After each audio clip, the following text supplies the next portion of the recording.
Grand Rising, beautiful people. Grand Rising. Top of the morning to you. Top of the morning to you. Welcome to Coffee, Herbs, and Achoti. I am Achoti Kamora of Achoti Speaks. Welcome. Well, you know, like anything, the top of the week, you have technical difficulties. So, as I work through the technical difficulties, I want to say coffee cups up if you're partaking in coffee this AM.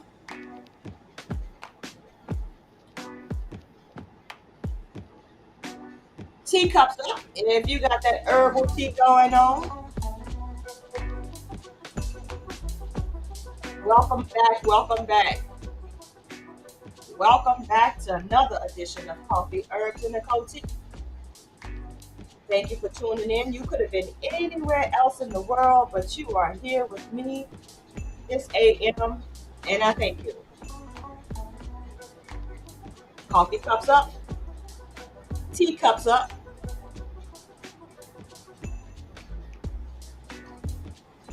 We're going to talk about anti-Black in the Black people that support anti-Blackness. And then that's going to lead us into DEI, diversity, equity, and inclusion in the Civil Rights Act, and how some are saying we got it all wrong way back then. We shouldn't have been asking for civil rights. We should have been asking for human rights.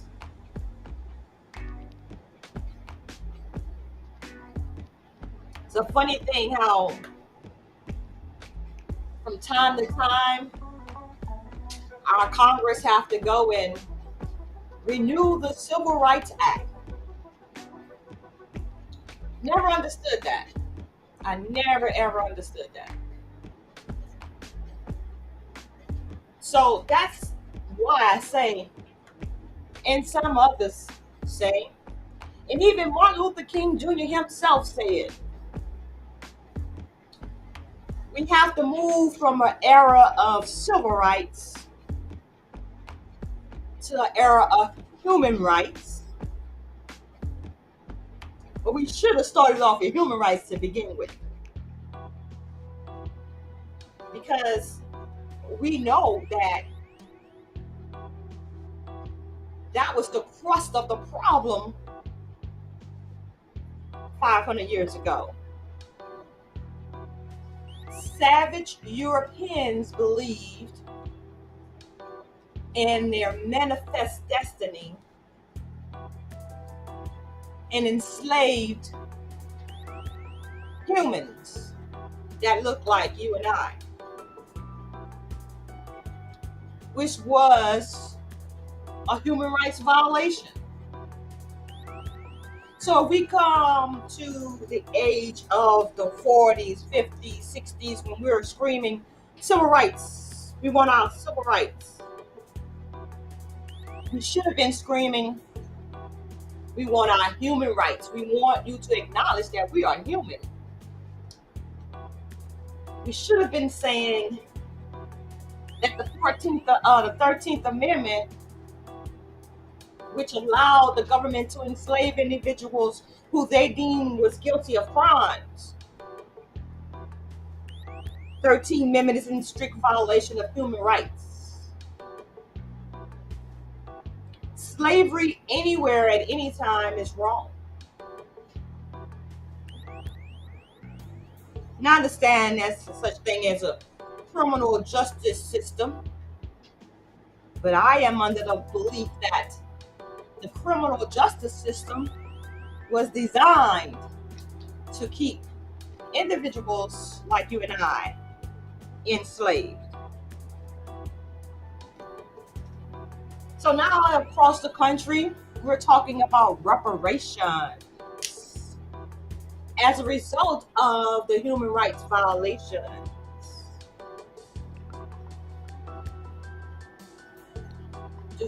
Do descendants of slavery deserve reparations? Should the United States government, the government that allowed slavery, the government that allowed the Code Noir, Black Codes, the government that allowed Jim Crow laws, should they be responsible for paying reparations to the descendants of slaves? The government allowed their citizens to wreak havoc in the communities of those individuals who have garnered enough strength, power, to endure and overcome all the years of the atrocities, violence, rape, lynching, destruction of property. These individuals survived all of that and now are standing up and saying, government owes. The government owes. And so for those who are saying, I don't want my taxpayer dollars to go towards paying reparations to descendants of slaves. To those individuals, I ask, could you imagine yourself in this country without the enslavement of Africans and indigenous people, aboriginals to the Americas? Could you be in the position you are right now with the amount of wealth your people have amassed off of the backs of the enslaved? Could you be in this position without their contribution that is systematically being whitewashed or eliminated or rewritten from the history of these United Snakes of America. Coffee cups up. I am Achoti Speaks, and you're tuned into Coffee, Herbs, and Achoti.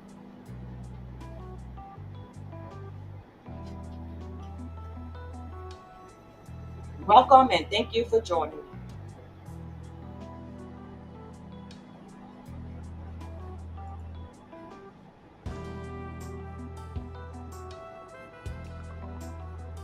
So the question is,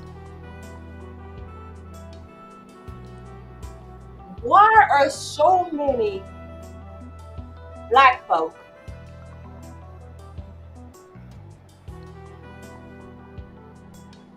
saying that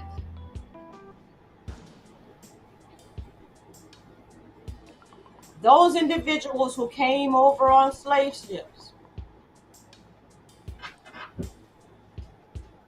should not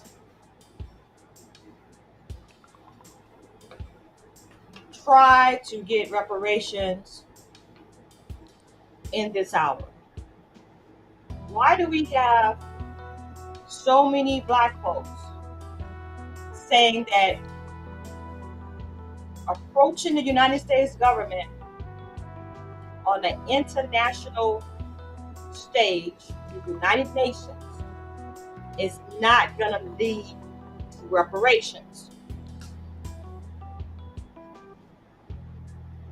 I'm just asking a question. Why do we believe that we do not have redress on the international stage?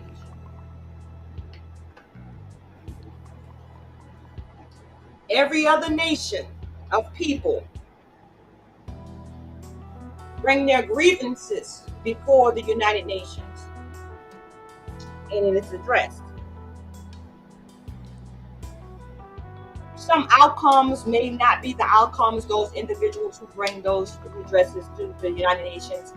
They may not get the outcome that they look for, but at least they have a voice and they have a seat at the table. After all, this was an international event. The international event was slavery. And I think that a lot of people are confused or not really understanding the depths of what happened in 1619. And I'm going to start with 1619, even though we know that slavery has always been a part of human culture. But what makes our plight, victims of transatlantic slave trade, what makes our plight so different is that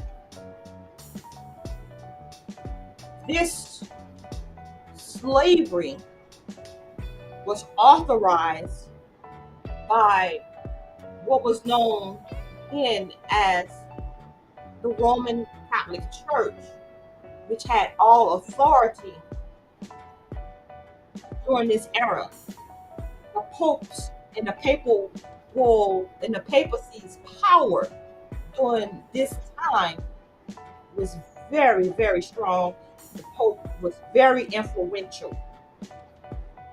And an edict went out to go in through manifest destiny, conquer all lands, and any individuals, human bodies that you find on those lands, you can enslave and try to convert them to Catholicism. And if you didn't convert, they killed you. And then they took your descendants, your children, your heirs, and enslaved them. Shipped them to the west coast of Africa, where they already had colonies set up. Took those same individuals from those colonies that were already enslaved, loading them up on ships, and dispersed them throughout the four corners of the earth. That's what happened. We were subjugated. That was an act of war. So we are actually political prisoners, political prisoners of the war, the ethnocide that was perpetrated by the authority of the Pope.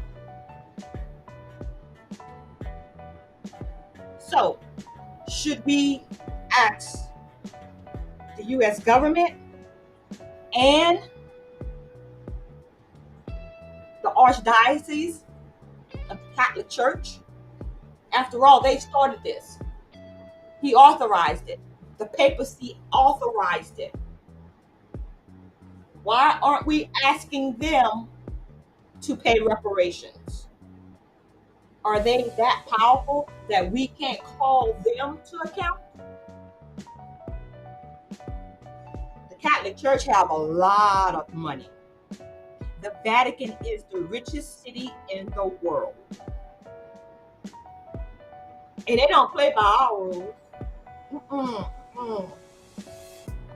Ain't no democracy, diplomacy going on in the Vatican. Where they say go. That's why all the kings and prime ministers and presidents of the world go to see who? The Pope. All the so-called churches that's being having their doors open this morning to let all their parishioners come in. That's authorized by the Catholic Church. Authorization from the Catholic Church. That's what we're talking about right now. That's what we're talking about here this morning. All of this goes to anti-Black, anti-DEI, anti-civil rights, which is a violation of your human rights. How do we change this around? How do we go from being the most hated people on the face of the earth? When will they understand that their hatred is just deep-seated in their jealousy for people that's so resilient and so brilliant? I know they scratching their head all the time. It's like, how are they surviving? We keep throwing everything at them. Slavery, discrimination, lynching, redlining, steering, stereotyping. All those things that they say and have declared to be illegal under the Civil Rights Act. And now they're systematically dismantling it. Using the very same 14th Amendment that supported or said that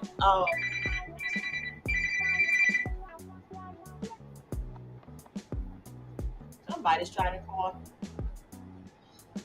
One moment, please.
All right, I apologize for that. I had to take that call, but getting back to it. So, for some reason over here, I'm saying, huh, that's interesting. But at any rate, we're gonna go ahead and continue. So, anti-black and their supporters. One individual I want to talk about really quick, and I think I'm gonna do a whole special, just a whole special live on just him. Tariq Nasheed. Tariq Nasheed is possibly blowing it for the reparations movement. And why do I say that?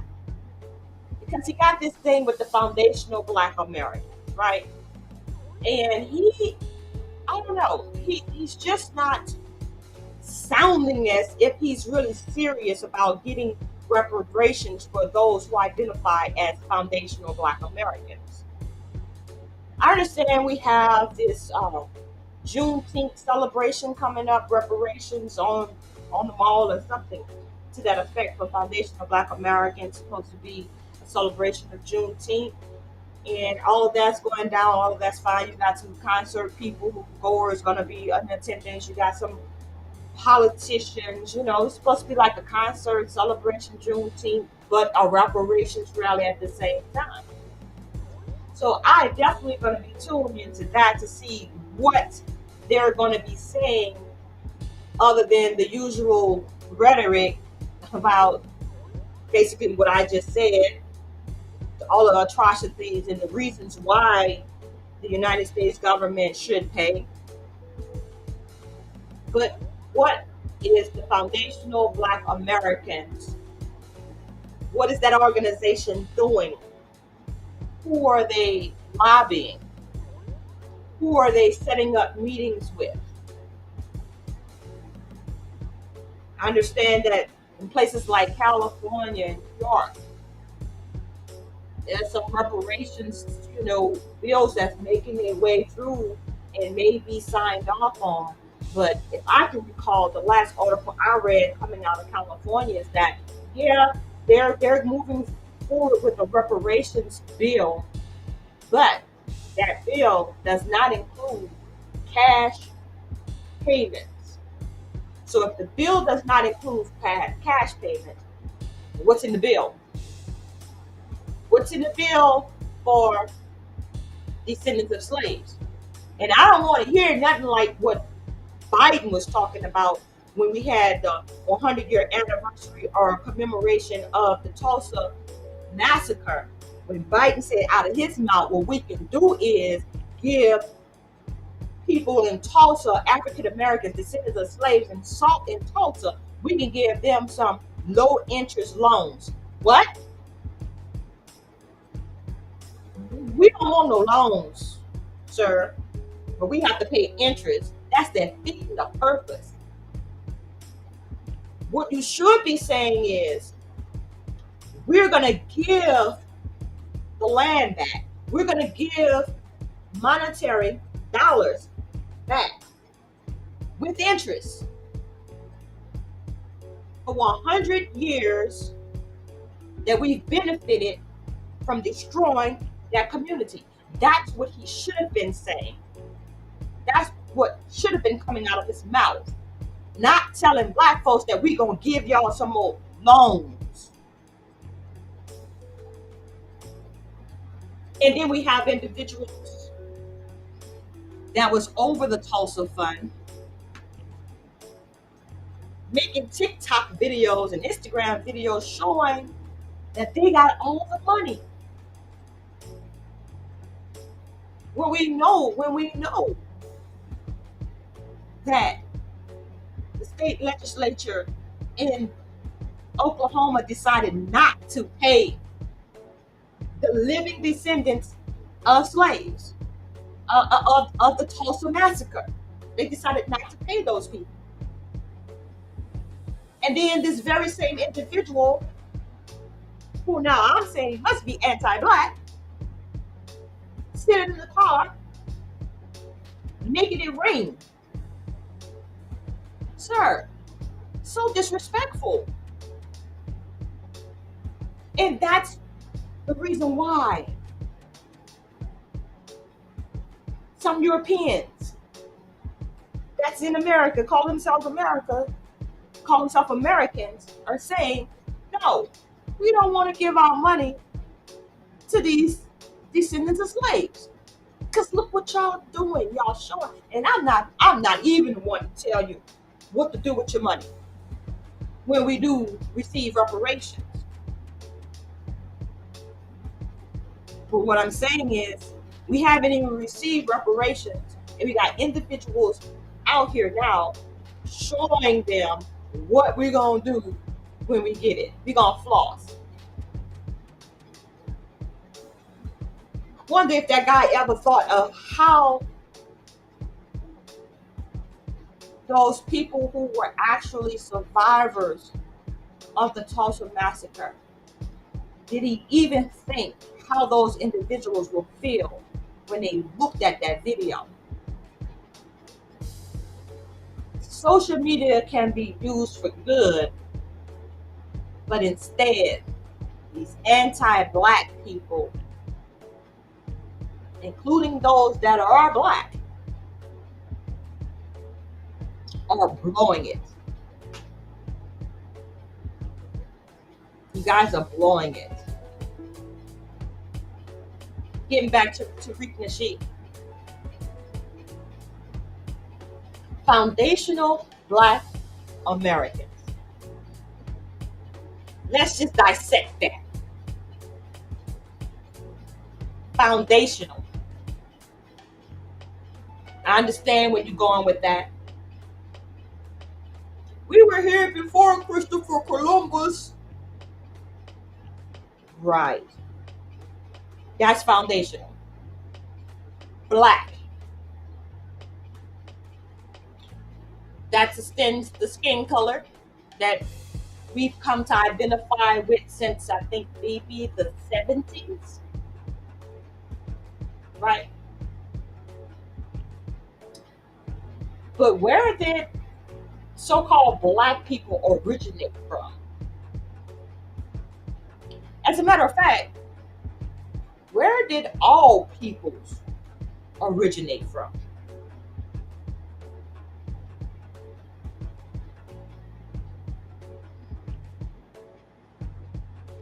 I'll pause for effect.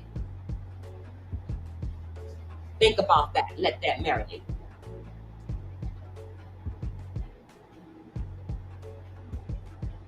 This is coffee, herbs, and Achoti. Coffee cups up. And if you're sipping on that herbal tea, teacups up to you as well.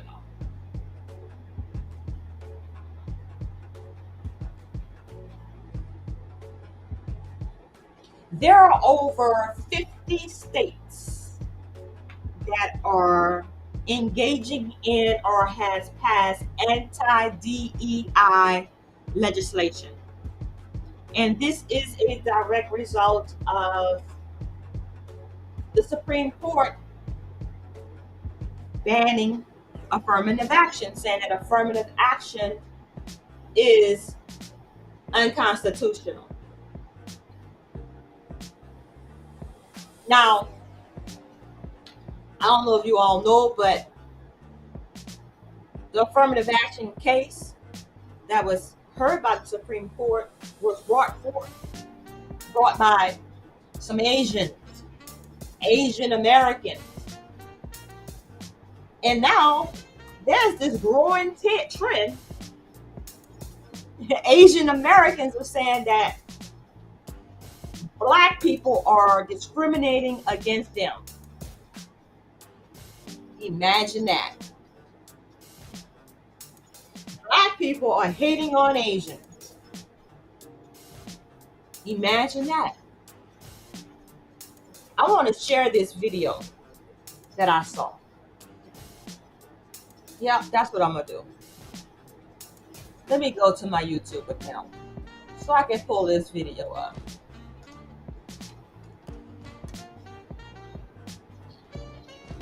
Let's see. Let's go to my history. Bear with me, family. I am coming to you just a second.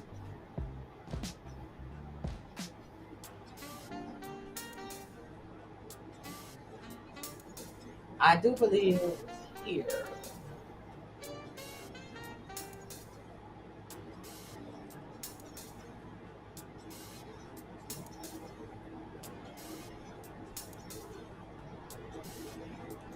Let's go here. Second, just because Asian American. I'll rewind. Rewind. All right. Get ready to share this video so y'all can see what's really going on right now in this hour. This is not old. This was posted a day ago. This was posted a day ago.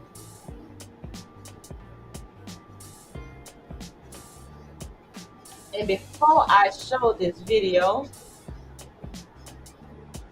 I just want to say fair use. This is for educational purposes. We're going to be commenting on this video. Fair use.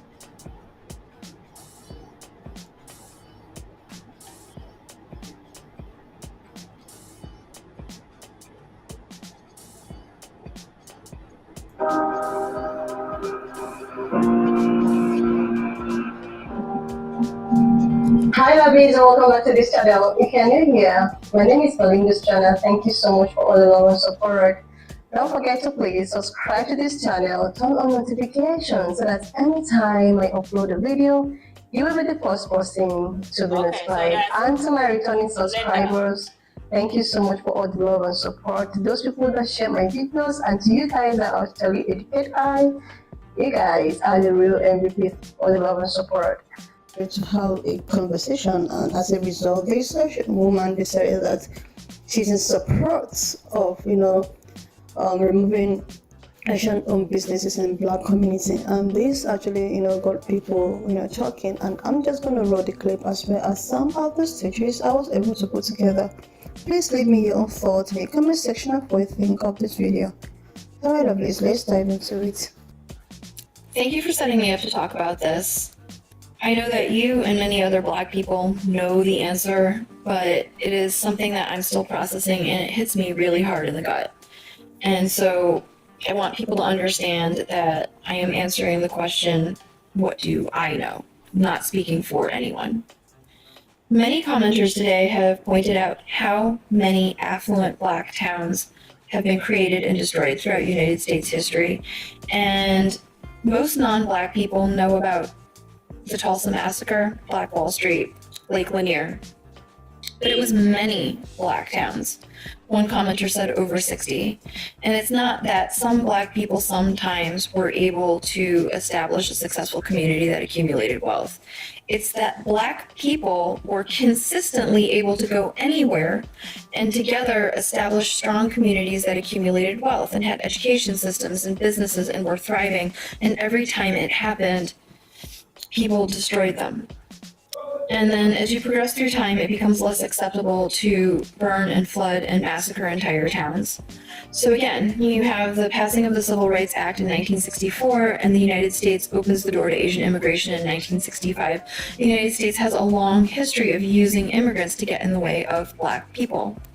And so I think that this system of using immigrant-owned businesses in Black communities is designed to siphon wealth away from Black communities. And another commenter asked me, why do I think that people are afraid of letting Black people build their communities and accumulate wealth and to thrive? And we see it so many times. It's because they fear revenge, because they know what they have done to Black people. But again, we have been told that if Black people wanted revenge, it would have happened already. That is not what they want. And I think that people think that the violence and exploitation and abuse of power that they have exacted upon Black people and all Black, brown, indigenous, and people of color is a universal human trait, and that if anybody has that wealth and power, then they would return that evil in kind.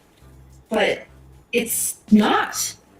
It is specific to, and all Black people want is to be allowed to thrive and accumulate wealth and exist as other people have been allowed to do. And again, please understand that I am answering the question, what do I think that I know? Asian American businesses have been operating in Black communities for 60 years. I'll say it again. The Civil Rights Act passed in 1964, and the United States opened the door to Asian immigration in 1965 to put immigrants in the way of Black people.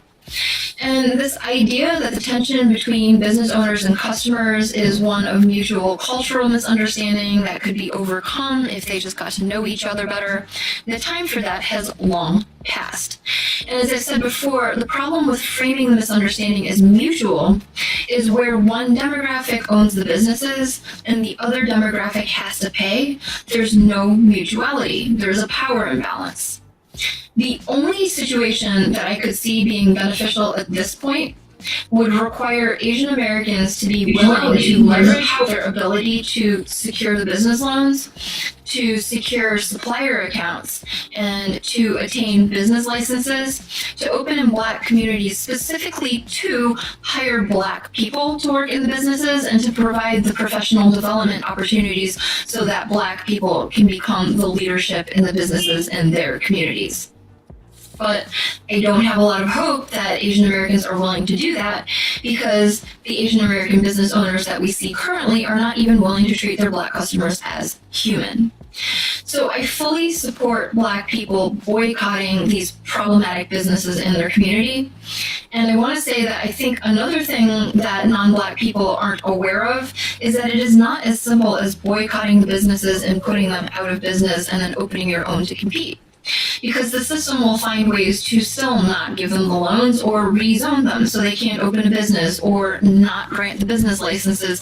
And suppliers are literally conspiring against Black people who have managed to open a business in their own community to not supply to them because they don't want Black people competing with the Asian American owned businesses in the community. So I wish that I had more to offer in the way of solutions, but I really don't. But please do not gaslight Black people with respect to what the issue is. We can recognize that a lot of us think that we can hustle our way out of white supremacy or that we can just simply buy back the block. And a lot of those methodologies are absence of how policy plays into how resources are distributed in our community and also ignores how policy gives access to our communities. What we can acknowledge, and what she was speaking, is that in 1964, there was a Civil Rights Act that was passed. In 1965, there was an Immigration Act that passed. We recognize that these two policies had a determining factor in how the Black community operates to this day. What I know is that when it comes to different restaurants, different nail salons, different beauty stores, that these businesses are usually owned by non-Black people, however operated within the Black community. With the Civil Rights Amendment passing in 1964, and then immigration opening up in 1965, and recognizing this pattern of using immigrants to basically get in the way of accountability to Black people. So it's like, okay, Civil Rights Amendment finally passes, there should be some accountability, systems should be changing. And then all of a sudden you've thrown a group of people into the mix who don't have context. Like they've just arrived you know, my mom and my dad, my mom arrived in the 50s, but my dad arrived in the 60s. Those opportunities, right? Like those educational opportunities, those business opportunities, those resources that with the Civil Rights Amendment should have been opportunities for Black people who fought for those civil rights are now, you know, I hesitate to say this because I don't want to say that Asian Americans don't work hard and that they don't deserve what they get, but, you know, they arrive and that opportunity is being given to them. And we even know that with the Civil Rights Amendment passing in 1964, that doesn't mean like, oh, that doesn't mean that there's no more discrimination, that, you know, 1964, that's shut the door on discrimination. An amendment passes and you still have all these states with legislation, and we know that systems still haven't changed, so. I think something that had really brought me into your video is the historical and the policy analysis about the issue. You started talking about There are a lot of non-Black owned businesses in the Black community.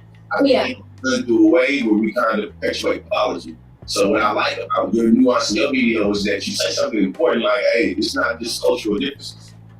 Right. One people own and one people buy, that's not balance. Yeah. So when I was learning more about it, I was reading a paper that described it as mutual understanding or misunderstanding, mutual misunderstanding. Like after the LA riots, they would interview Asian, there would be business owners who would say like, oh, well, we didn't know about the civil rights struggle. So if we had known, we would have been more sympathetic to the community. At that point, I feel like, okay, but it's been like over 20 years. Yeah. And I was like, but again, there's no mutuality because there's a dynamic again where it's the business owners versus customers, and it's business owners in the neighborhood of the customers. So that's a power dynamic. And I think something that I wish I didn't feel as cynical about is it's been so long that I feel like if these businesses wanted to do better, they could have done better by now. So I kind of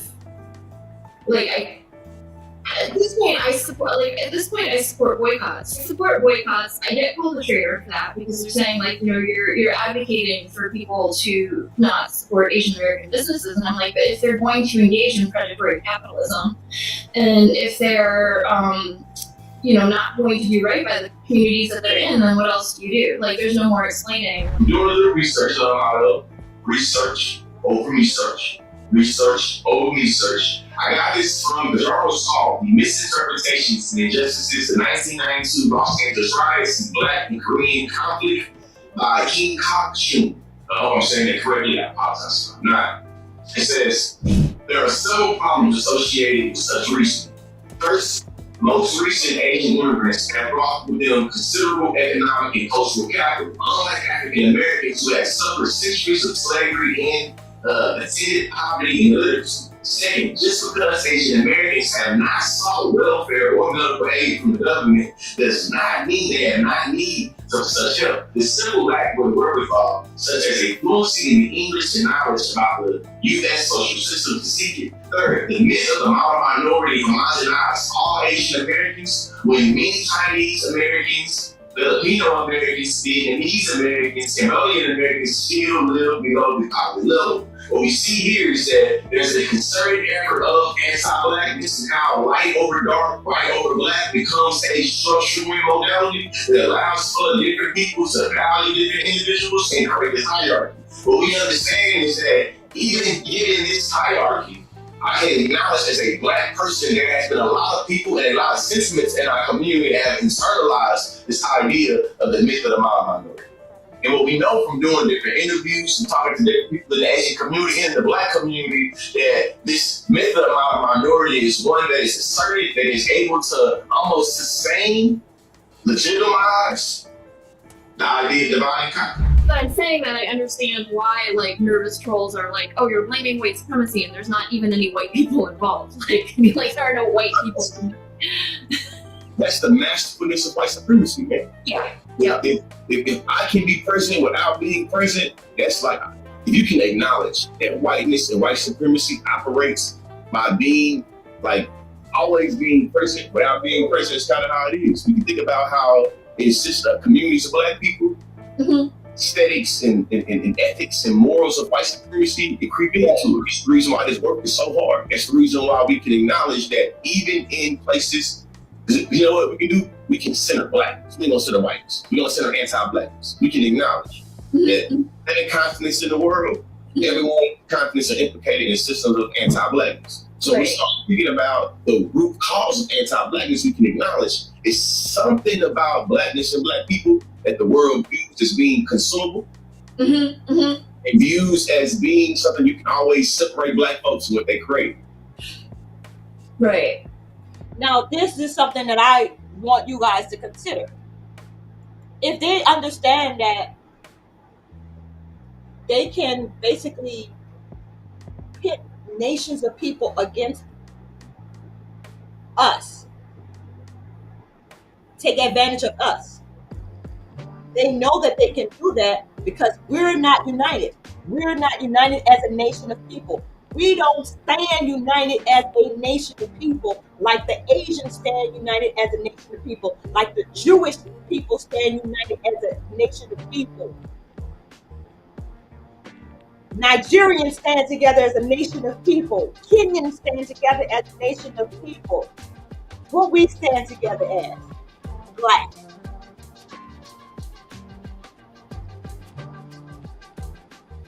Let that marinate.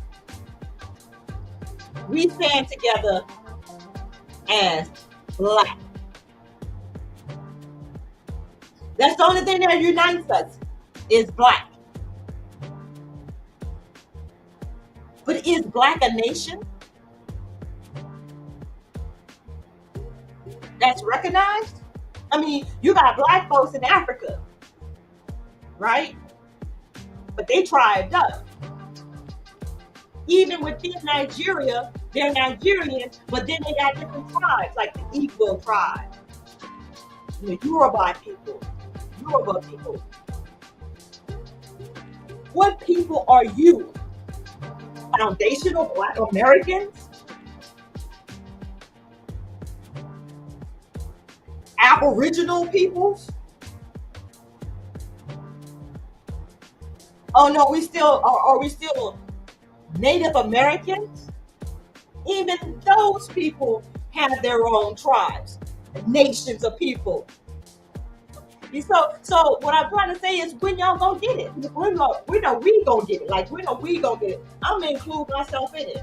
We know we gonna get it, that we need to stand up and declare ourselves to be a nation and get behind those people who have worked so hard to be acknowledged, for us to be acknowledged, for our plight to be acknowledged. It went all the way up to the UN, Geneva, Switzerland, to tell these people, hey, the descendants of slaves in America, we understand our position. We understand that we've been trampled on. We understand that we've been subjugated. We understand that we are the brunt of the oppression.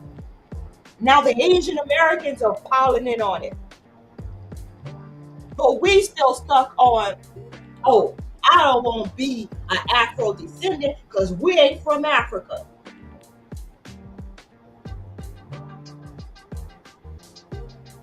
Well, you wasn't saying, I ain't from Africa, I'm from indigenous America, when they was enslaving the indigenous brown people that were already here, copper colored people that were already here. You were enslaved too. So your people were enslaved too. Copper colored people were enslaved as well, right along with the Africans. So that's the issue. The issue is people who were enslaved, not just who was here first. You have to address the wrong. The wrong was the enslavement. The wrong was taking your lands. So why would you divide yourself from your other brothers and sisters that experienced the same plight? I'm here to tell you, foundational Black Americans in their political stance right now in this hour is hurting our chances of getting reparations, because we appear to be divided. We can't even come up with a stance that would justify why some of us are saying we're foundational Black Americans and why some of us are saying we're Afro descendants, but we all want reparations. Divided all over again. And why? Because you want to be right when they've been wrong all the time? Stop fighting within ourselves and attack those who keep oppressing us. Attack these legislators that are constantly coming up with laws or trying to propose bills to get pushed for the president to sign that will actually ban the use of federal funds to pay us reparations. Did y'all know that? I believe it's House Resolution 4321. It's in committee right now. And they're trying to say that it's going to be illegal for any state to use federal funds to pay black people, Afro-descendant people, descendants of slaves. It's going to be illegal for any state to provide any funding for reparations in that particular state. They won't be able to use federal funds to provide reparations. Now y'all know all the states get funding from federal funds. That's how this government works, right? So if a state declares that they want to give citizens, descendants of slaves, reparations in their individual state, they have to use it from the state coffers. They cannot use any federal funds. That's the bill that they're trying to pass. While we're still saying, I'm foundational Black American. No, I'm Aboriginal. This land is polluted. This land is corrupted. Why would you want to fight for it? Don't fight for the land. As far as this is America, fight for the land that's going to be given to a nation of people that's united. They waiting on us all around the world. They waiting on descendants of slaves in America to get it together. We're the culture bearers. We set the stage. They follow us. Whether it be negative or whether it be positive, but I'm hoping that we can come out and do the positive thing and show these people that we understand that we've been oppressed. We understand that we've been subjugated. We understand that we've been the brunt of all type of stereotypes and propaganda levied against us to keep us divided. And yet some of us that are anti-Black keep going along with their program, so much so they don't have to do anything because we're doing it to ourselves. Doing it to ourselves. You don't believe me? I'm going to show you. I'm just going to show you just a little short clip.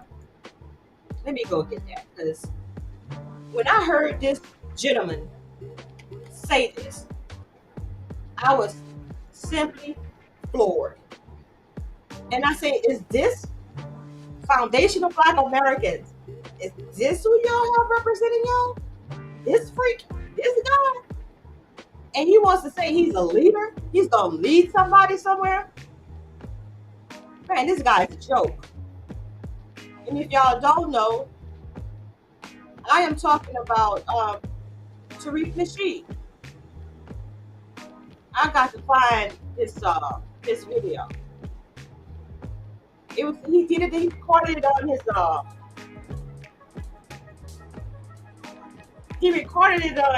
radio station or whatever, his so-called radio station. But I just want y'all to listen to, number one, how Tariq Nasheed engages with other individuals that call into his radio. I want y'all to just listen to how he handles people and the sheer ignorance that he exudes when he opens his mouth. It's just unbelievable. And to have people defend this guy is simply astounding to me. Run tell him I said that. Because he is hurting us, not helping us, not in the least bit helping us. So again, fair use. Hold up, let me get that. I don't want no craziness going on with my videos. Let me go ahead and show this again. Fair use. This is going to be my thoughts and commentary on this video. Fair use. So let's go. Let's get it.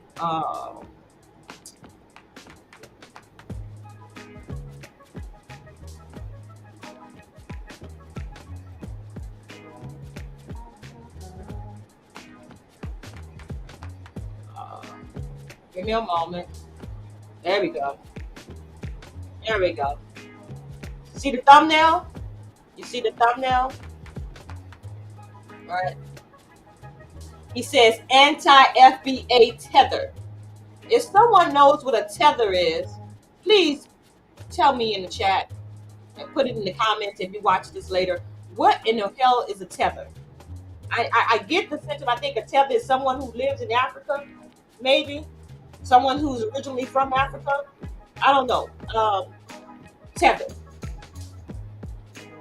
But I want y'all to listen to this guy here.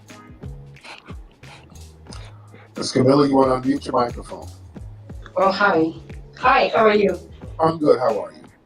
Thank you for having me. I just want to be briefly, wanted to tell you I like the work you do with Black American communities, but I think you need to be a little more conscious of the lies that you spread.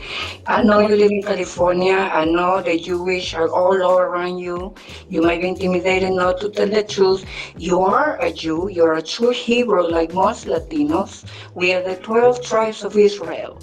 I want you to do your research and spread truth, which is liberation. People are living lies. Our history has been completely changed in order to meet the lies of this country. This country is going to collapse. People need to organize. People need to be ready. Camilla? Stop dividing people. Latinos are mostly Africans and mostly indigenous. And indigenous peoples are Hebrews. We speak Quechua. We speak indigenous language that are the oldest versions of Hebrew. Relearn your history, my friend, and do a work of love that is much needed around this country. Camilla? Yes, sir. Where are you from, dear? I am from Peru, one of the 12 tribes of Israel. We come from the real Hebrews. And after 500 years of rape, forced marriages, genocide, provoked pandemics, our melanin have changed. But what you're doing is divide us people that we need to stick together one way or another, and it's going to happen. Just be ready, because the Jewish demons around the USA, Babylon USA, will provoke violence soon. Beware. It sounds very difficult, but there's a better future for everyone. Okay? Do a work of love. It's much needed. Camilla, I want you to talk to my sister, Wani. I got to get my other sister up here for you. Wani, No, I just wanted to share a message with you. I'm not here to debate. I'm not here for you to ridiculize me, to mock me, to make fun of people. That is childish behavior. Grow up there. Slow down, senorita. You slow your ass down. Now, you just can't say nothing and people don't respond. I want to have our sister Wani, another sister, another woman, because you said a lot of things that needs to be addressed. Yes, but don't mute my mic. Don't censor me. And you censor people to mock. Hold on. Don't talk over me, though, dear. This ain't the immigration office. You got to listen. So we're going to have a conversation here. All right. You see how disrespectful he is? This ain't the immigration office. Now, just because that's so prejudiced, what he just did, right? How does he know that this woman is not an American, has American citizenship? How does he know that? How does he know if she's immigrant? Like, how does he know that she's not foundational to the Americas, right? How does he know that she does not have citizenship? He's gonna say this is the immigration office. Trying to take a stab at the woman, and the woman trying to tell you something, trying to show you something, and you can't even receive it because your mind is so closed, because you have an agenda. You have an agenda that you can't understand what she's trying to say. You refusing to understand what she's trying to say because she will then expose you. But that's okay, because our brother Deacon Sakari exposed this guy for who he really is. But I'll get into that on another video. So that was just one caller, and the way that he handled her, so disrespectful. I want to fast forward to another part in this conversation, in this video. I understand there were 12 other detectives who had gotten there before Mark Furman. Now he Now, where started the talking fuck you about. don't dump that at an airport? They don't have. They just didn't do it, man. Okay. Well, you know Mark what? Furman planted that shit, dude. Well, You got and So he and right there, the second. he take his time and he's talking about the O.J. Simpson trial and uses all kind of foul language and things like that. But this is y'all leader. This is y'all leader of FBA, Foundational Black Americans. This is he. This who y'all have representing y'all. Okay. Well, you know what? Okay. Well, I'll just say this. Hey, you know what? I guess we agree to disagree. That's fine. Thank you for taking my call. But I think OJ is guilty to Ricky. Oh, You know it. Lord. Ooh, I misses that thing so much. Zeke, what part of Africa are you from?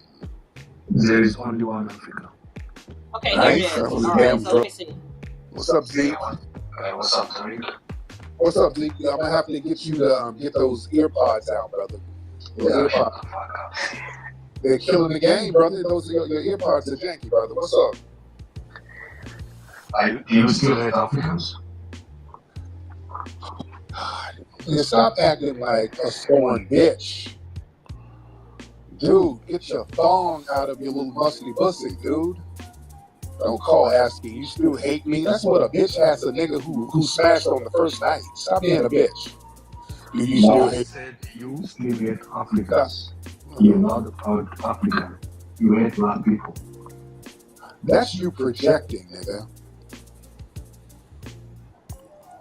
Because you feel a certain way about foundational Black Americans. Be a proud African. Be a proud black man. Don't hate on Africans. What part of Africa are you from, Zeke? From the motherland. What part? Zeke, what part of Africa are you from? There is only one Africa. Nigga, what part are you from? It ain't one Africa because y'all so damn tribalistic over there. Y'all not operating as one. That's why you. Oh, did you hear what he just said? They're not operating as one. Well, for foundational Black Americans are not operating as one either, sir, because you're trying to say that if you came over here, transatlantic slave trade, you're not a foundational Black Americans, so you don't deserve any reparations. See how hypocritical this guy is? But this is y'all leader. Good luck with that. Good luck with y'all getting reparations under foundational Black Americans. I'll wait on it. Get defeated by everybody who comes over there. It's not one Africa. What part are you from, dude? That's why you run away from Africa? Dude, you're the one with an accent.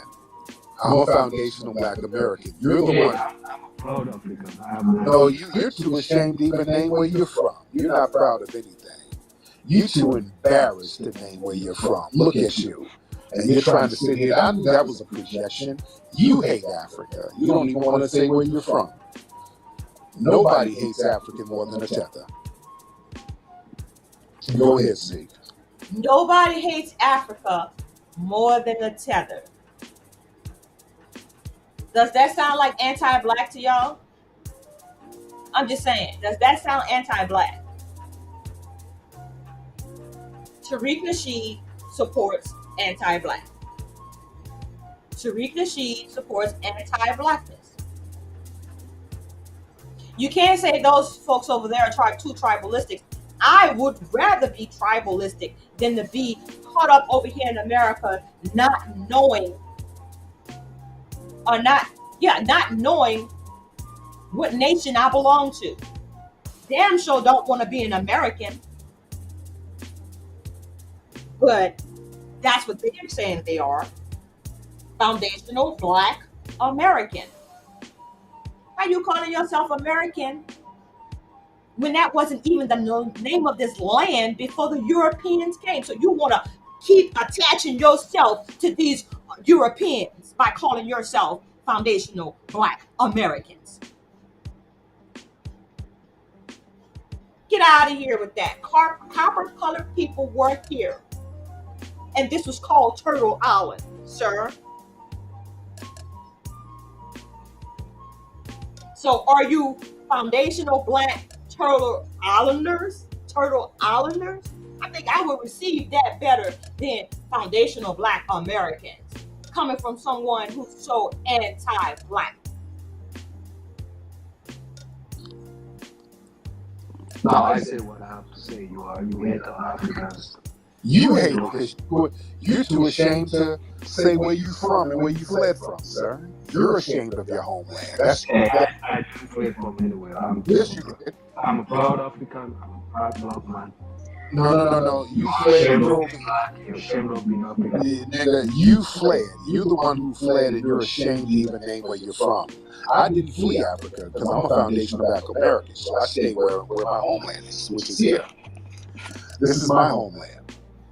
And you fled from yours, sir. And that's why you're kind of projecting, right? Zeke, unmute your microphone, sir. Zeke, No, I got nothing more to say. I'm a proud African man. would you be proud and stop being ashamed of your homeland, sir?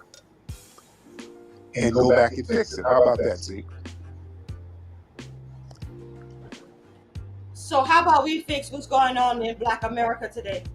How about we fix what's going on amongst the descendants of slaves here in America? How you gonna fix that, Tariq?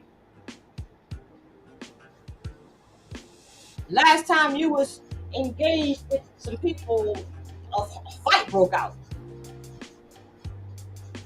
Seems like everywhere you go, trouble starts.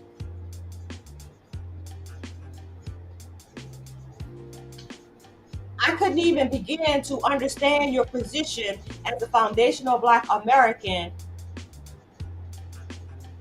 when I witnessed you handle individuals who call into your show in such a manner. Just rude. Just disrespectful. And downright ignorant. And when I say ignorant, I mean he doesn't know. Or he's pretending not to know. And that's very dangerous. I will talk more on Tariq Nasheed in this coming week, because individuals who are protecting this man, individuals who are supporting this man, is definitely a problem. So if you're listening and you are a Tariq Nasheed follower, run tell them. Tell him I said he's blowing it for everybody with his divisive rhetoric. The first caller that I played, she was absolutely right. He is divisive. And he's ignorant. We have to start reining in these people who are so-called representing us. We have to start declaring that no, he does not speak for me. That way we can drown out all the bad rhetoric. We don't need rhetoric. We need a plan. We don't need rhetoric. We need unity.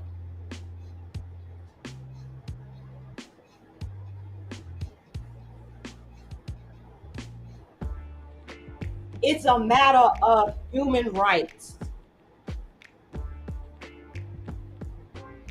Just because someone is from Africa does not mean that they're not human. They deserve all the respect that we want. There are Africans on the continent actually rooting for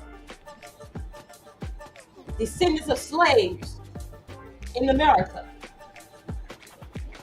because they know that if we can get liberated, then chances are they stand a fighting chance as well. See, if we all stand up simultaneously, that means together, at the same time, and tell these Europeans we're done with the bullshit, we're not doing it no more. We are one nation of people, and this is what we want, this is what we're demanding, and then go take it. Because it's power in numbers. But if you're divided, you ain't gonna get anything. Make a decision, roll with the majority. Right now, we are considered around the world as Afro-descendants. We are part of an Afro-descendant nation. We are Afro-descendant nation. That's who we are. And we are seeking reparations. We are demanding reparations.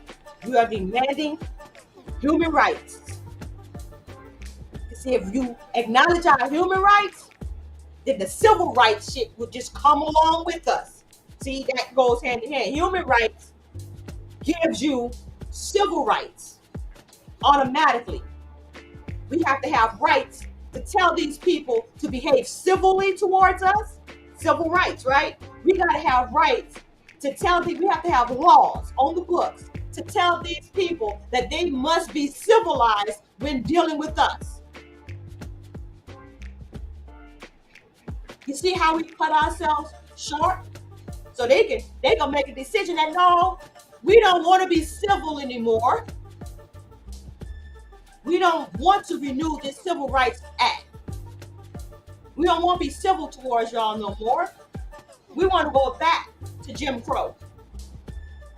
When y'all had to ask and beg and plead for anything that you wanted. To go here, to look me in my eyeballs, to buy here. That's what they want. That's where we're headed. If you guys, I'm saying we, us, if we don't get it together, if we don't declare ourselves to be a nation that's unified for one cause, get the reparations, and after you get your reparations, you can call yourself whatever you want to call yourself. You could be foundational Black American, stay here, but at least get your reparations first before you start splintering off and saying what you are and what you're not. All of a sudden, you're foundational Black Americans. Who came? Tariq Nasheed came up with that, and y'all are running with it. This is the same dude that said that he was gonna build a Black History Museum, and it turned out to be a nightclub. I think I'd rather rock with the Honorable Silas Muhammad in an Afro-descendant nation, because they're making moves. And they're giving us recognition as human beings with human rights that was afforded to us from birth. Civil Rights Act. I'm not fighting for civil rights, people. We're fighting for human rights. I don't need a law to protect me from the heathen, savage behavior.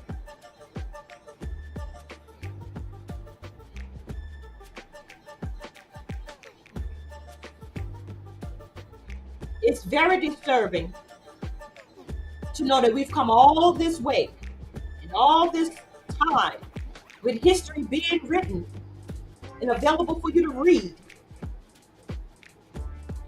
and we still don't understand what it's going to take in order to be free in this land. You think you're free. Foundational Black American, you think you're free. But you're still subject to laws that were written to keep us enslaved, keep us oppressed.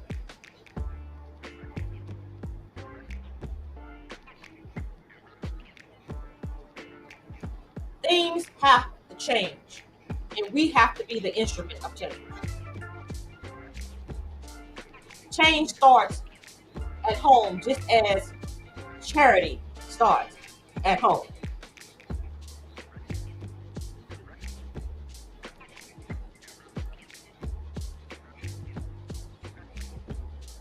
I want to leave y'all with this last short. And I want y'all to listen to what this brother said.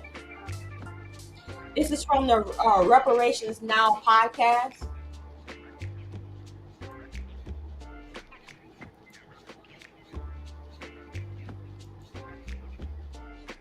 So let me lower that and hide that. Oh, just 1 second. I'm going to pull this up right now, and let's see if we can get that to start over.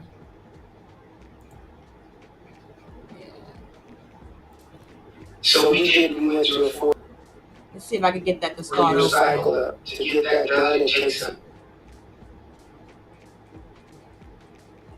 To go back and look through, what our Constitution says about slavery. It said that slavery, that it was permitted if for folks who are under 21 years old, and also for the payment of debts and fines and the like.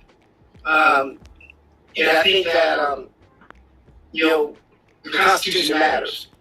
So we went through a 4-year cycle to get that done. It takes 2 biennium to get that done, and we started in 2019, and it became a constitutional amendment in November of 2022. And I think we unearthed a number of things along the way, and it started in motion on just some analysis, on some deep analysis on some of the things that Vermont represents. All right, so there's this gentleman right now. He's working on getting reparations in the state of Vermont, and he has said that they just now removed some language from their state constitution that still has slavery on the books for those 21 years younger. Still on the books. That's why I say these laws, these constitutions from state to state, and even on the federal level, were not made with us. Well, actually, they were made with us in mind, but it wasn't to help us. It was to keep us oppressed. These laws were put into place to keep us in our place, according to them, which is lower class citizenship. That's where they wanted us to remain, on that level. At that level, they just now passed that law to amend their constitution in Vermont. Just now, just recently. That is ridiculous. So how many other states have laws in their constitution that says it's okay to enslave people? It's just a question. I'm just asking a question. But this is why we need to come from out of her and establish our own nation with our own constitution and our own governing laws, right? We want 5 states: Louisiana, Mississippi, Alabama, Georgia, South Carolina. Europeans, you can have everything else. You can have all the other 45 states. We want those 5. Why those 5? Well, hell, that's the dirty South. That's where the majority of all the atrocities that happened against the Afro-descendant nation occurred. That's where a lot of land was stolen from the Aboriginal people, from the Inyan people, from the copper-colored people that were here before Christopher Columbus came. We want those lands. I would ask for Florida too. You know what I'm saying? Because my understanding, that's the last state that has a all-black reservation of Indians still living there as sovereign citizens, their own nation. So this can be done. It's not like it cannot be done. I think there's also a Yoruba nation, I believe it's in North Carolina or South Carolina. Federal government can't even come on their land. They own multiple acres. They have their own school. They have their own churches. They have their own congregation hall. They have all their residences inside on this compound. And their law is the law that governs those individuals. So that's called a nation within the nation. Their nation is within the nation of what we call the United States of America. But they're self-governing. They're sovereign. They do not have to. In other words, the police can't just run up in there and snatch people, because they are a citizen of that nation, whatever nation that is over there in South Carolina. So it can be done. I'm not talking pie in the sky. If y'all have not gone to the Afro-Descendant Nations website, if you have not cast your vote for reparations, I really strongly suggest that you do so. If you could talk till you're blue in the face, but until you actually do something, like Fannie Lou Hamer said, you could pray until you faint, but until you do something, God is not going to put it in your lap. So, go to afrodescendant.org. Click on plebiscite. Read the information on national plebiscite on reparations campaign. And then cast your vote for reparations. It's simple as that. I want to know if the foundational Black American organization has this. These votes are going to represent individuals who are ready to be self-determined and that identify as part of the Afro-Descendant Nation. These votes, these names, these individuals will be then brought to United Nations to let them know that yes, we are a nation of people, and yes, we remove our consent to be governed by the United States of America, and we want to be self-determined, and we want these 5 states as our land to call our nation. This is the Afro-Descendant Nation.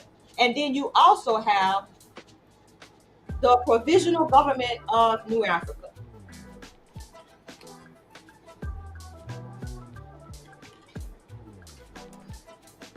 I know there's a lot of confusion going on right now regarding this organization, right? But this is one of our oldest organizations that have been saying that we need to separate from these people. We need to be a separate nation on our own.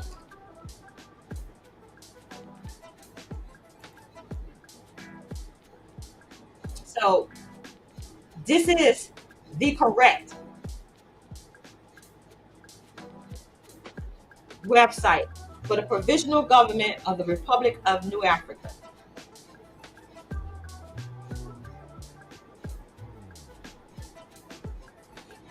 The Provisional Government of New Africa can very well go under the Afro-Descendant Nation.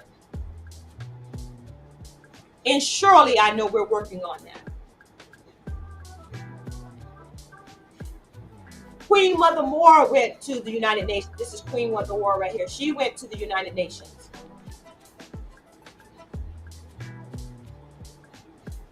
Years ago. And now the Afro-descendant nation has picked up where she left off. Let's not get it twisted. This ain't no division over here. We're about the same thing. We're going about it the legal way. At the same time, on the back end, organizing those individuals in the Americas that understand our plight, that understand what's at stake. We don't have time to be trying to figure out who's right, who's wrong. Drop on this train and let's see where it goes. If you've never done anything before in your life, you might want to carry yourself over to this website and cast your vote.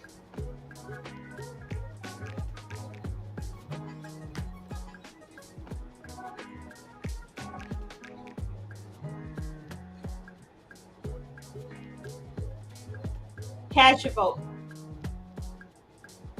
Now, in closing, 11:30 hour, I wanted to share with you all an exclusive speech that was given by presidential candidate Cornel West. He gave this speech at the National Press Club on May 20th. And I was fortunate enough to capture that moment and record it. And I want to share that with you all, and that's what I'll leave you with this morning. I hope you all enjoy it as soon as I get this opened up here. All right, got it over there. It's tuned up.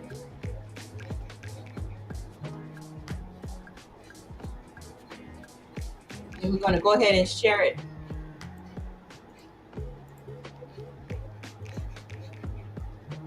All right, so we're going to turn this music off here.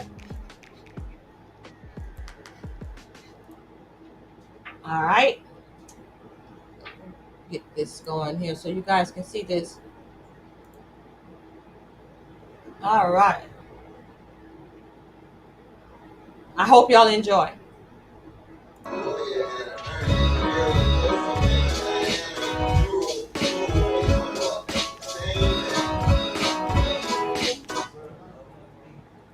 When you love folk, you protect them, you respect them, and you correct them. All three. And to be able to sit here with my dear brother is a blessing. Let's give it up for my dear brother.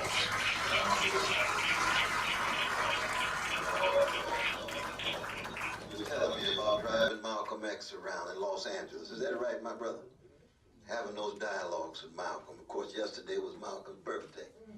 It's like Lorraine Hansberry, both born May the 19th. And so much of what we talk about today is what Malcolm called chickens coming home to roost. Come on now. That the veil is being ripped off. So you can see all the lies hiding the crimes, all the mendacity hiding the criminality, and we were told it was about liberty. Hypocrisy on steroids. That's what we're dealing with today. Yes, sir. And this campaign, I'm so glad to see my dear sister Tricia Dent. She's head of my Justice for All party here in D.C. Give it up for my dear sister. Just wave. People can see your beautiful smile. And see her beautiful smile. This campaign ain't nothing but a movement in a tradition of struggle of a great black people who for 400 years have been so chronically hated every day of their lives, but keep dishing out love warriors every generation. Woo. It's about love supreme of John Coltrane. It's about love and need of love of Stevie Wonder. Those are not just songs, those are love warriors. One of the reasons why we're in the situation we're in today, we don't have enough black spokespersons and black leaders who really love the people. They scared, they intimidated, they afraid, they laughing when it ain't funny and scratching when it don't itch. resistant to injustice and well adapted to indifference, and therefore you can't depend on them. They lukewarm. Yes, sir. That's right. And when you really, deeply have a commitment to a serious love of the people, and all of us are cracked vessels, so we're going to make mistaken judgment, but you have to be consistent over time. Right. That's right. And that's what we don't have enough of. I come from a people who have been terrorized for 400 years. Yes, sir. 500, my dear sister. Yes, sir. Yet we produce freedom fighters. And yes, we call for freedom for all. We've always been an inclusive people, a global people, an international people, but we begin on the chocolate side of town. Right. You got too many leaders who love everybody but black people. I begin by loving my mama, my daddy, my grandmama, my granddaddy, my aunt, my uncle. I come out of Glen Ellish, the chocolate side of Sacramento. I come out of Shiloh Baptist Church, Reverend Willie P. Cook from Brookhaven, Mississippi, who baptized me. I'm deeply influenced by the Black Panther Party and Huey Newton and Erica Huggins and a whole host of others. How come? Even given the different ideologies in politics, they had a love of the people. Go ahead. Talk to us, Dr. West. That's what we need. Right. And the only thing that breaks the back of fear is love. Yes, sir. The only thing that gives people a sense of hope and feeling as if there is no hope is people who are willing to manifest the love. Never forget the story of Martin Luther King Jr. I remember Daddy King told me, he said, Brother West, when I saw Martin, my son, I couldn't believe it was the lowest point in my life. He was in that paddy wagon for 4.5 hours in the dark with a German shepherd from ATL, A-Town, Atlanta, driving all the way to Breedsville prison. And when he got out, he couldn't walk a straight line. All he could say was, this is the cross we must bear for the freedom of our people. Talk to us. That's love. Talk to us. That's concrete. Talk to us. That's fleshified. Yes, sir. That's manifest. Yes. That's something that's real as a heart attack. Yes, sir. Come on, brother. Strong as stone and new as foam. That's what I'm talking about.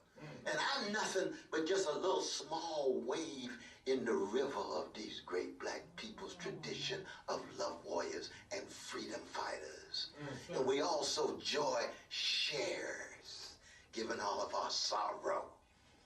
So this campaign is as much about Curtis Mayfield and Aretha Franklin as it is Martin Luther King Jr. and Fannie Lou Hamer. Come on now. I'm a jazz man, I'm a blues man. I'm a rhythm and blues man, and when I'm down and out, if I can't put on some Luther Vandross and put on just a little James Brown, and I ain't even got to James Cleveland yet. We're talking about the tradition of a people. Yes, sir. Yes. And it's the tradition of a people in the midst of an American empire that is experiencing overwhelming spiritual decay and moral decadence, and that's not new. It has been wrestling with spiritual decay and moral decadence for indigenous peoples and black peoples and poor peoples and working peoples for hundreds of years, but now the chicken's coming home to roost. Come on. This is a unique historical moment. Yes, sir. A distinctive, unprecedented political, cultural, and spiritual moment. That's right. But one of the things we got to do always and already is get our souls intact. That's right. Yep. We're talking before, my brother Silas, about the spiritual grounds. If you're not ready spiritually to tell the truth and seek justice with style and a smile, just like B.B. King playing Lucille saying, nobody loves me but my mama, and she might be jiving too. Yes, we are blues people. Mary Rock understands that. And what does it mean to be a blues people when you're in intellectual politics? It means first, Coltrane starts off Love Supreme, that first section is acknowledgement. You got to acknowledge the lies, acknowledge the suffering, acknowledge the misery, acknowledge the overwhelming pain and hurt and scars and bruises of folk. If you don't start there, you're already twisted. And We haven't had the kind of spokesmanship and leadership on a collective level to tell the truth of the catastrophe. We got folk talking about problems. There ain't never been no Negro problem in America. There's been catastrophes visited upon black people and African people. And once you reduce the catastrophic to the problematic, you've already deodorized the situation. And we are funk people. I don't spend time with Bootsy for nothing. I don't love George Clinton for nothing. I don't listen to Sun Ra for nothing. They say we're going to keep it real and raw and funky. We don't want sanitized, sterilized, deodorized discourses. We got to tell the truth, and the truth is always beneath the deodorized level. Most of these politicians, no matter what color they are, they're just deodorized. Just little puppets, nothing but just echoes of a silo. Thank God that the Johnson people, when they came up with the anthem for black people, came up with lift every voice, not lift every echo. And if all you're going to be is just an echo of a silo, then tell the people the truth and say you're just concerned about your career, you've given up on your calling, you've given up on telling the truth, you've given up on the funk, and don't fake the funk. And you say, well, Brother West, what this got to do with a campaign announcement? I'm just setting the stage. You got to understand what the context is. Warm us up, Doc. Warm us up. Because I'm coming into electoral politics as somebody whose major qualification is somebody who's been running for justice for 50 years. Somebody who's been trying to tell the truth for 50 years. Somebody seeking justice for 50 years. That's right. And I also been running for Jesus. I want to be honest of where I'm coming from. I love my Muslim brothers and sisters. I don't exist without Malcolm X. I don't exist without Muhammad Ali. This brother here, Honorable Cyrus Muhammad, the Honorable Louis Farrakhan, a whole host of others, whatever disagreements I have, my love for them is deeper. Oh, praise God. Praise God. I'm honest about that. But I'm a Jesus-loving free black man. We are too. And that's what gives me my strength. So I don't have to worry about somehow thinking that I don't have the fortitude, I don't have a thick enough armor in order to meet this battle, in order to work through all of these lies and crimes, and to make sure these folk not going to try to render me so afraid and scared that somehow I give up or cave in or sell out. No. No. I'll be a dead man. I'd rather be a corpse than a coward.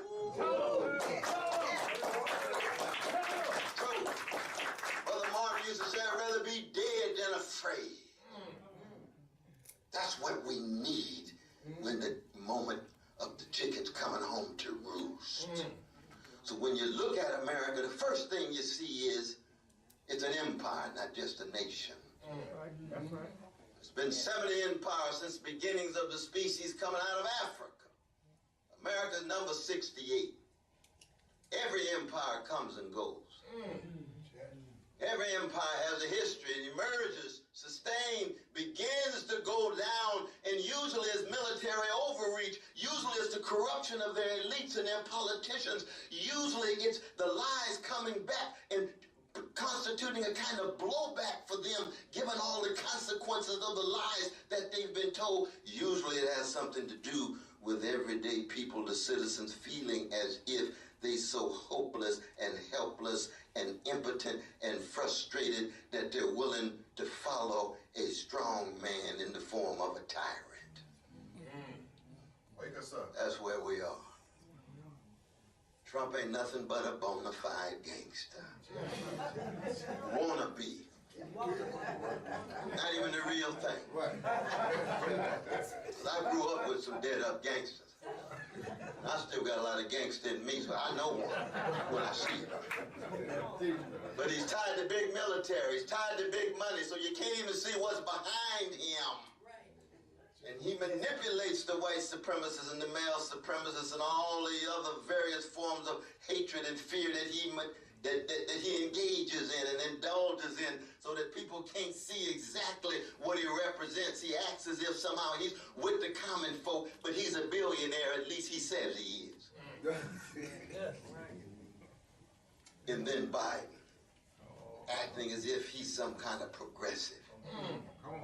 Oh, that upset me in Morehouse yesterday. Yes, sir. See the great Morehouse College embrace a war criminal, embrace a genocide enabler, as if he's a grand exemplar of peace and justice. I want to tell the Morehouse brothers and sisters, we were born at night, but not last night. Violate flagrantly the precious legacy of Martin Luther King Jr. You trot him out as the grand example of Morehouse, and he turns over in his grave because he died talking about what? Poverty. He died talking about what? White supremacy. He died talking about what? Materialism. He died talking about what? Militarism. That's how you measure any nation or empire. How you treating poor folk. Look at the prisons. Look at the hoods. Look at the barrios and see how the people are doing. Then you look in the souls of the children and see what they focus on. What's their major attention? Is it the deodorized, superficial things of status and spectacle and image, or is it trying to wrestle with integrity, honesty, decency, being part of a community and willingness to take a risk for that community? Come on. That's Martin King. Wake us up. People say, oh, Brother West, you're always so hard on black folk. No, not at all. Not at all. Not at all. I'm critical of anybody, but I'm especially critical of black folk because I try to love them so. I'm concerned about them. I'm concerned about the future. I'm concerned about the young folk not having access to the best of our history. What went into the making of a Harriet Tubman? What went into the making of a Marcus Garvey? What went into the making of an Ella Baker or a Toni Morrison? That's the challenge. And the only way young folk will be able to make a connection is to be able to see it clearly. We living in a moment now, if folk can't see the sermon, they don't want to hear a sermon.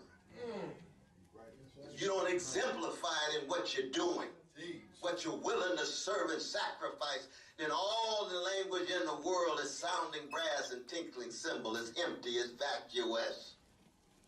And yes, now that this campaign is beginning to intensify, and you got the choice between the bona fide gangster and the genocide enabler.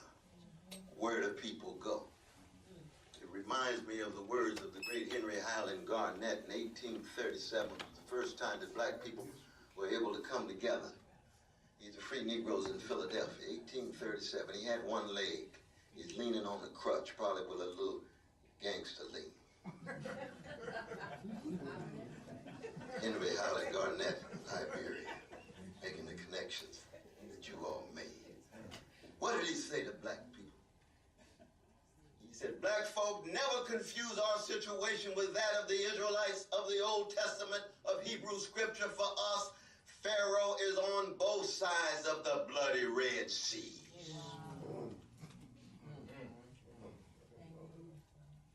Pharaoh on both sides. What you gonna do? I could hear a beautiful black sister in the back, and it's usually the black women who stand up first. Let's just be honest, brothers. We like to be out there and act like we so big and bad, but we know that we not too much without our sisters. And one of them said, could somebody just sing a song, please? Or crack a joke? Or somebody touch somebody? Or somebody grin? You see, that's loving folk too. We got to learn how to enable and empower folk in a variety of different ways. Justice is what love looks like in public. Tenderness is what love feels like in private. Black people have been a tender people. Try a little tenderness, says the genius from Macon, Georgia, named Otis Redding.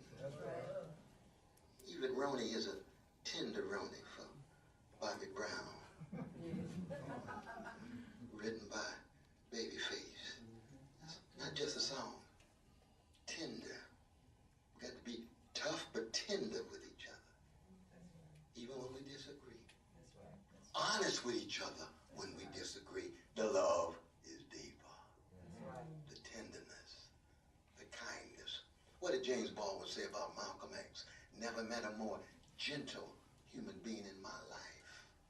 Look at that perception as opposed to the white mainstream perception of Malcolm. Mad, full of rage, indignation. Yes, he's hating white supremacy. He's hating injustice. Yes, he's sir. hating domination. He's hating subjugation. But he was a gentleman. And one of the signs of decadence in Black America is that we used to be a much more soulful people. Yes, sir. And soul ain't nothing but the sharing of a soothing sweetness against the backdrop of grim catastrophe. How do we soothe each other with a sweetness when we all down and out and sometimes think that Pharaoh's on both sides of the bloody Red Seas and somebody raises their voice and says, I think we can make a way out of no way. I think maybe we can step out on nothing and land on something. I think that what seems to be so impossible can still be in our reach if we could create some forms of community and family and solidarity such that we surprise ourselves and in connection with a God that is in larger control. Lo and behold, we surprise the world. That's the history of Black people at our best. Yes, sir. That's what this campaign is about. So when I think of foreign policy, Yes, sir. I say America is an empire. I want to head the empire to dismantle the empire. Go ahead. I am an anti-imperialist. What does it mean to dismantle the empire? With 62 cents, my dear, magnificent vice presidential candidate and sister and comrade and fellow intellectual, Dr. Melina Abdullah, put it so well, the 62 cents that goes to the military for every dollar. So when it comes to war, we can find trillions and trillions and trillions of dollars when it comes to health care, when it comes to schools, when it comes to safe neighborhoods, when it comes to education, we can't find a penny. That's warped priorities. Yes, sir. It shows that we living in an empire with 1% of the population own 90% of the wealth. 3 individuals have wealth equivalent to 50% of the citizens in the country. 160 million people have wealth equivalent to 3 people. That's spiritually sick. Yes, sir. Grotesque wealth inequality. And we come from a tradition of abolitionists. We want to abolish slavery. We don't want a liberal version of it. We want to abolish Jim and Jane Crow. We don't want a neoliberal version of it. Talk to us. This campaign wants to abolish poverty. It wants to abolish homelessness. Nobody ought to be poor in the richest nation in the history of the world. Most of the money is going to the military. We got to massively disinvest 800 military units around the world, 130 special operations in 130 nations. And all we have to do is look. Lay it out. Congo, look at Haiti. We're going to get to Gaza. But it's not just there. It's all around the world. They call it full spectrum dominance. Broader than Rome, more extensive than the British Empire. Yes, That's sir. what the American Empire brags on, even as it is imploding this very moment. They call it polarization, and I call it gangsterization. It's not just polarization.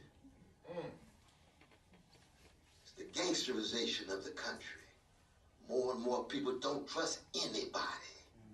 More and more people willing to grab for their gun in any moment of conflict. That has much to do with the gun violence, not just in the country as a whole, but within the Black community. Because if you believe you can militarize the world, then that comes home and you end up militarizing your own society. I have traveled all across the nation. I go to elementary schools. They got more police than they have nurses and counselors. That's a militarized school. Talk to us. You're teaching young folk. Talk to us. You have conflict, go to military. Oh, yes. That's what the nation does in the world. That's what it is at home. That's spiritual decay. That's moral decadence. And what's behind the foreign policy? Big money.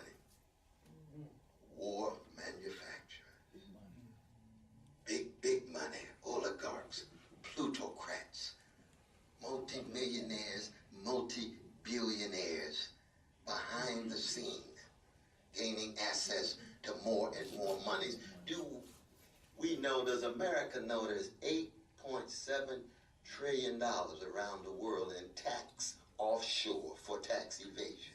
And yet we got poor folk who don't have access to health care, don't have access to jobs with a living wage. We got young folk with student debt, even as they graduate. How long can any society sustain itself? What does that have to do with reparations? Everything to do with reparations. Because before you get to reparations, you have to have a lens through which you view the world, in which truth and justice are at the center. And the condition of truth is to allow suffering to speak.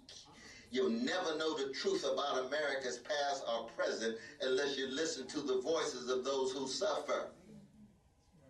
And therefore, if you want to understand America from the vantage point of those who suffer, you begin with those who have been bombarded with white supremacy. Now, I know as black folk we want to move directly to Africa, but we will never ever deny the suffering of our indigenous brothers and sisters. That's right. They don't have to be in the room for us to tell the truth about their suffering, because we're concerned about truth across the board. That's right. Absolutely. That's genocide.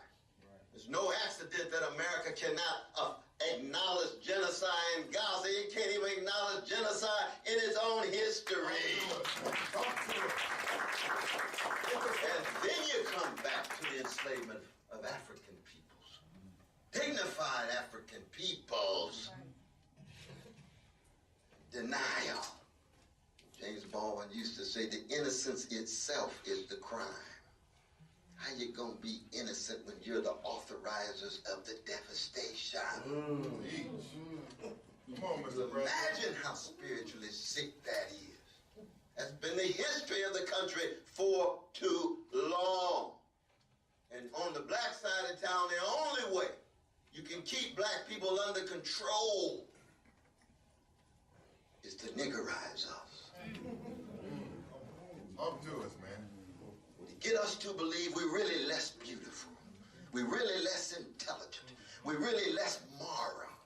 We ought to be running around scared all the time, distrusting one another, thinking we can't come together to constitute some solidarity and unity in diversity, and therefore the white supremacy inside of black people makes it difficult for us to straighten our backs up. It's one of the things we learned from the Honorable Elijah Muhammad. Straighten your back up. Yes, sir. Out on the front of the newspaper. Islam dignifies. That's right. Teach us, Dr. West. Islam dignifies. Come on, Mr. President. I got it from Jesus. Even you could be secular, get it your own way, but that was a deep insight of the Honorable Elijah Muhammad. And it still is. We see it among our young folk these days. Where is the courage? Where is the vision? So reparations is simply an effort to tell the truth about the history of America. Yeah. Was there damage done? Was there theft that took place? Absolutely. If that's true,